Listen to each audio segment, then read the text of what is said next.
as I was working with the committee writing cases for the middle school ethics bowl, a bunch of the students were bringing up ethical dilemmas that involved religious commitments and other commitments. And so this all kind of bubbled up at the same time. And so I figured, hey, let's have a roundtable where we talk about the intersection of philosophy and religion. And one of the things I like about that is that at that intersection is also a place where different religious traditions meet. So I think this is particularly useful today, since a lot of what young people know about religion comes through the news. What you tend to find on the news is sensationalized, and so the ideas they have about religions tend not to be the best. At the same time, that can make it a potentially charged and sort of difficult topic to talk about, depending on your context. So what I want to do is kind of quickly lay out a framework for how I'm thinking about this, and just to sort of say, hey, does that seem to be useful? I want to hear how you all are thinking about this, what you've done in your various contexts. So I think basically what I want to think about is the why of studying philosophy of religion and how we study philosophy of religion with pre-college students, and how that interacts with whatever context it is that you're working in.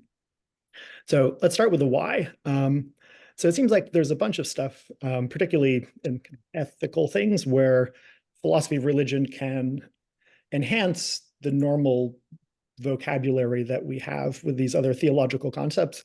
And if you're teaching at a religious school and already have a theology class, that's great. I think more generally, though, these concepts of like purpose, transcendence, sort of rational belief are things that can come up in philosophy, but they tend not to, or if they do, they maybe started out in religion. So there's just a sort of useful conceptual enhancement, no matter if you're at a religious school or not. But I think maybe the most general, and the one that I'm most interested in, is that it can help with a sort of intercultural competency. So I think about this sort of analogously to ethical reasoning, and I think about both of them analogously to mathematical reasoning, where in each case, it's really a skill to be able to think through certain kinds of problems. It has a bit of content, and if you're doing math, you need to know some theorems. But once you know a handful of theorems, it's just this kind of skill of thinking on your feet. So likewise, I think once students, people in general, have a bit of a grasp of some philosophy of religion in a kind of contextualized way, it can be useful for talking with other people and understanding people across divides. The tricky thing about that is that it sort of requires us to teach it in a certain way. So I think from this, let's go from why to how. So it seems to me it's pretty central to the philosophy for children movement that we're about children doing philosophy. So the ideas come from the children. We're not just studying other people's ideas. So I think that already separates what I'm talking about, doing philosophy of religion with children, from various kinds of religious education, where it might be more kind of content-driven sort of catechisms. But I still think that even these different traditions that have their catechisms can still give us a lot of really rich material. So various texts written by religious thinkers can serve as prompts or stimuli to give children something to think with. So kind of digging down into that, we're not trying to teach them doctrine, we're trying to get them thinking in kind of different areas. So I see maybe two basic ways of doing it. On the one hand, there's just one-off topics. So the ethics bowl cases that students, like middle and high school students, were coming up with, I think are a good example. One of them was one of the writer's friends had this problem where she was a track athlete, but had this meet during Ramadan. And so she was fasting, but then couldn't really run, and trying to figure out how that worked. And I think that's great. It's kind of one-off thing. Other things like sort of analytic statements of the problem of evil are great for getting conversations going. So, if God is all powerful, all knowing, and all good, then evil shouldn't exist, but it does. So how does that work? On sort of lower ages, Tom Wartenberg has done a little bit on picture books. So like Yellow and Pink is this very accessible picture book that raises questions about creation and evolution. for, second graders. So I think in all of this, there's neat ideas. They can enhance our conceptual vocabulary. But if we want to talk about intercultural competency in particular, we need to get a bit more historical contextualizing. So for this, I want to talk about what I've been doing in my own context as a Latin teacher,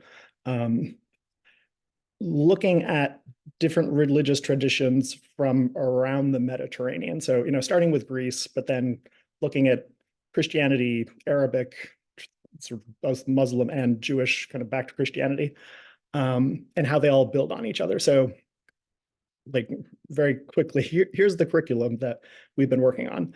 So starting in Greece and Rome, taking some text from Plato and Aristotle. And when I say text, I mean carefully translated, couple pages, very provocative stuff to think through. Get you ideas of like, what are virtues, what's flourishing, happiness. Add a little bit of stoicism to that, the idea that suffering builds character. And I think you've already got the groundwork for a lot of what goes on for the next 1,000 years. So at least with my students, we went from there to late antique North Africa, looked at the martyr life of Perpetua of Carthage. It's really fun. She kickboxes the devil. It gets this sort of martyr ethos across, and in a lot of ways lays the groundwork for Augustine, who starts synthesizing all of this stuff. So you take like Stoicism over here and Perpetua over here, you put them together, you work out this idea that God is love. And then he has this whole ethic about love as this eternal thing. And how does it all go together? And what does that mean for how we treat other people? And how are we going to interpret the Bible through that? Jumping ahead a bit to another part of the Mediterranean, looking at the Arabic tradition. So Al-Farabi, sort of the father of Islamic philosophy, builds a whole curriculum around Aristotelian ideas of contemplation, or theoria, or as I say with my middle schoolers, geeking out. So if happiness is really geeking out, what do you have to do to get there?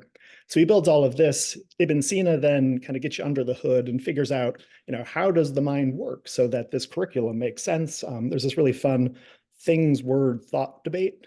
So, do our thoughts line up with our words, and do the words line up with things? It's sort of an early probing into scientific realism.